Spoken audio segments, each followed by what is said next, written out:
Hi guys, and welcome to another episode in the series Brown Car Guy, brand new versus classic cool. Now in this series I very simply select a brand new car, a good one, something you'd be thinking of buying, and then I cry, stop! Instead of that, why not consider this cool classic instead, and for the same money? Now, previously, I looked at the brand new Mercedes C43 AMG Coupe versus the awesome 1980s Mercedes 560 SEC, and the Porsche 718 Cayman versus the original Honda NSX. The link for that will be up here, and for both of them, I'll put them in the description below. Alternatively, just go to the BCG Bulletin playlist on my channel. What channel is that? Well, youtube.com/Brown Car Guy, of course. Make sure to subscribe and make sure you hit the bell notification icon so you don't miss any of my videos. And while you're at it, follow my blog browncarguy.com and hit me up on all of the social media, that's Instagram, Twitter, Facebook, and even TikTok by searching, you guessed it, #BrownCarGuy. So this week I'm going to be comparing the current edition of the second best-selling sports car in the world, the Mazda Miata MX-5, to just about one of the purest driving experiences available, the Lotus Elise, which has been around for a quarter of a century now, believe it or not. As before, disclaimer time, you'll likely spend a little bit more on the maintenance and storage depending on the sort of classic car I recommend, but you might save a little bit on insurance if you take one of those reduced mileage classic car policies. Plus, in the case of any cars that are over 40 years old that I might recommend in one of these videos, you wouldn't have to pay road tax or ULEZ in London. Most importantly, of course, good classics tend to go up in value over time. New cars tend to lose money. Cool, let's get into this.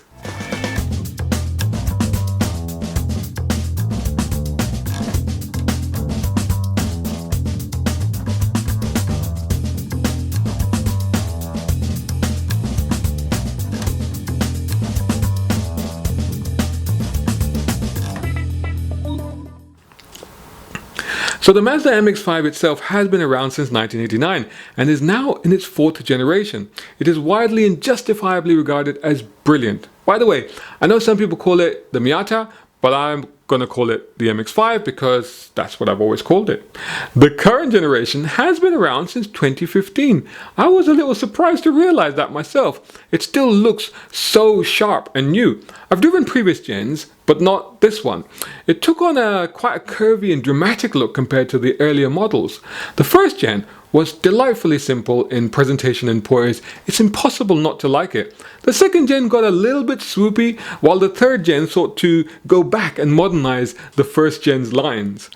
But now, having grown in confidence in its own identity, the latest MX-5 is probably, I would say, the most Japanese of the MX-5 in my view, certainly in terms of styling. It's something more out of a manga comic book than Wind in the Willows, especially when compared to earlier cars, which tried, and I'd say achieved, the style of classic British roadsters. And not just the style, the whole idea was to recreate the experience and pleasure of a British sports car, but obviously without the oil leaks, blown fuses and leaky roofs. Something that was reliable and modern, but still lightweight, quick-witted at the wheel, and a pleasure to drive and be seen in.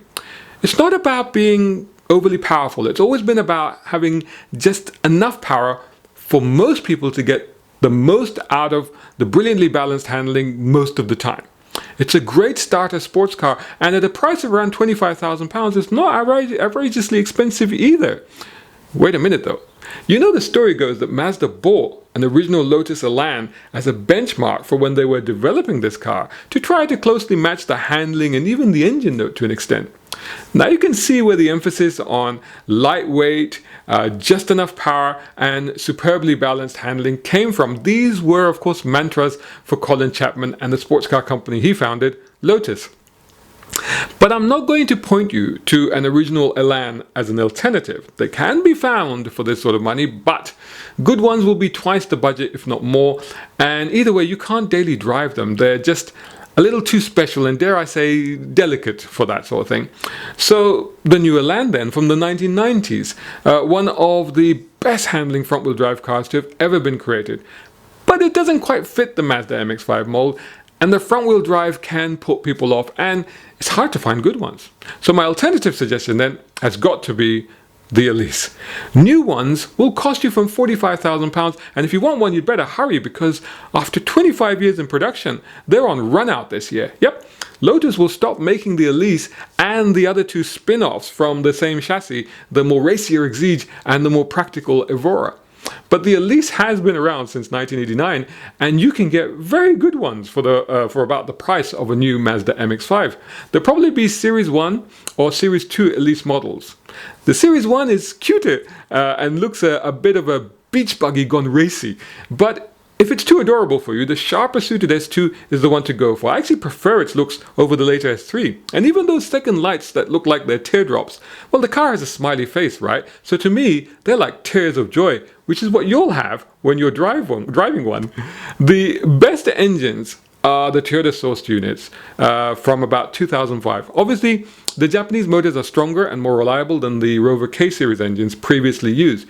You can just about find some for this money, maybe even in an S3 model, guys, but they might be higher mileage cars, which is fine actually if they've been cared for. But there's also a cheat. Maidstone Sports Cars in Kent can convert the Elise to Honda Civic Type R engines for around £12,000. And you know what? I've always felt that the high-revving Honda motor would be spot on in the Elise.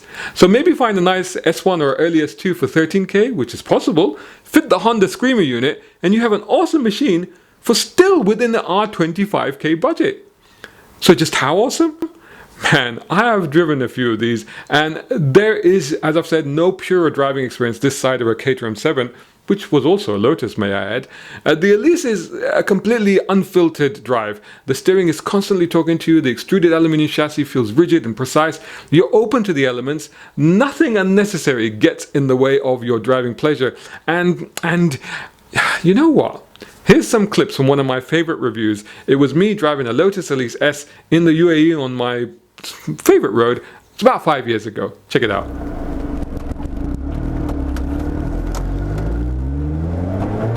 Now, normally, before I actually go out for a drive in the car, I'll take my other camera, I'll take my iPhone, and I'll give you a few close-ups of the features and the dashboard and, you know, all the stuff that the cars normally have these days.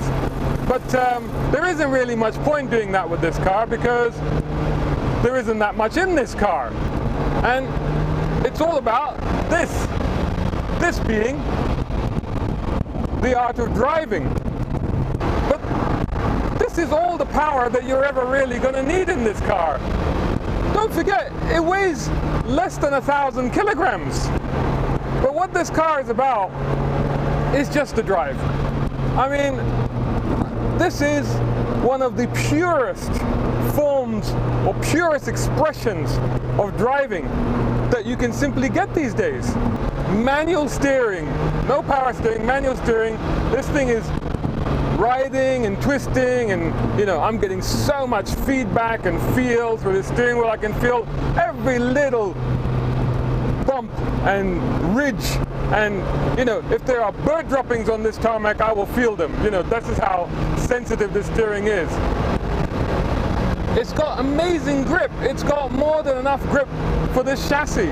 The back is just absolutely planted. I don't even know why it's got traction control, or if it's got traction control. And where you might find that there's a slight lack of grip, perhaps at the front, what it does is it gives you a bit of benign understeer, but just enough for you to know, like that, just enough for you to know where you are and how far you can carry on pushing. It is one of the easiest cars to drive fast that you can currently buy. And it goes back to my traditional bugbear of supercars of today, which are tremendous machines with incredible power, 500, 600, 700 horsepower, loads of electronic, loads of grip gizmos, amazing grip, amazing tires, but they raise the bar to such an extent that mere mortals like me can't really exploit them. You know, I come up short. It makes me feel insecure because I can't do this. I can't literally put my foot down on the exit of a corner and know that it's going to be all right. the beauty of cars like this is that yes, it's not as fast as a Ferrari or a Lamborghini or whatever, but I'm driving this closer to its limit than I would dare drive one of those cars anywhere. Even on a track, they scare the hell out of me. This one doesn't. This one is constantly talking to me, constantly encouraging me, constantly egging me on a little bit and saying, it's all right, I've got your back, you're fine. It's just fantastic. I absolutely adore this car, and I adore cars like this. Yeah, okay, it'll be hard to get in and out of, although it's astonishingly comfortable once you're in it. And the roof is not easy to take off and put back on again. And it's all very basic. It's verging on bonkers in this modern era of cars that have all the tech and all the comfort features that you can get, even in the case of the MX-5. But I guarantee you, it's the only car that beats the Mazda on driving experience, as good as that is. And it will feel even more special. Let me know what you'd get instead of the Mazda MX-5 in the comments below. Hey guys, hope you enjoyed that video. If you did, please hit the like button and try to leave a comment. That would be awesome. Make sure that you're subscribing, of course. That's to youtube.com/browncarguy, and hit that bell notification icon so you don't miss any of my videos. Whilst you're at it, also follow my blog, browncarguy.com, and of course follow me on social media. That's Facebook, Instagram, Twitter, and even TikTok. Just search for my hashtag, of course, hashtag browncarguy. Hey, if you enjoy my content, then you know what? You could sponsor it, and you can do that at patreon.com/browncarguy, and join these wonderful people scrolling up on the screen right now. Your name could also be here, along with Muhammad Ali Humaid, Patra Srinivasan, Tom Conway Gordon, Isaac Beauchard, Raza Adil, Muhammad Qasim, Siraj Abbasi, and of course Mark Waddell. Go to patreon.com/browncarguy. It's from as little as £2, $2 a month. Price of a coffee. Hey guys, buy me a coffee. Why not? If you enjoy my content. If you can't do that, make sure you're continuing to like, comment, share, and subscribe, and I'll see you in the next video.